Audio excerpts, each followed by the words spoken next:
mamaya lang konti, paiiyakin natin. Natandaan nyo po ito ha, itong video na itong pinakita ko sa inyo.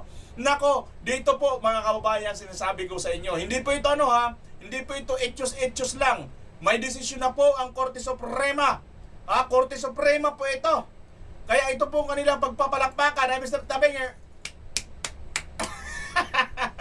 nagpapalakpakan ng mga ugok.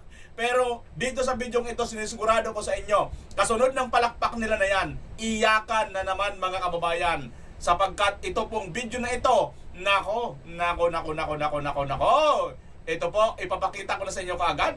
Mamaya, bibitinin ko muna kayo. Papakita ko muna ito sa inyo. Naluluka na po. Matutuluyan na talaga ito magluka-luka pagka napanood niya itong video na ito mga kababayan. Alright. Mayroon pa pong isang video mamaya. Titingnan natin kung maaabot pa natin yon. Hindi ko muna ay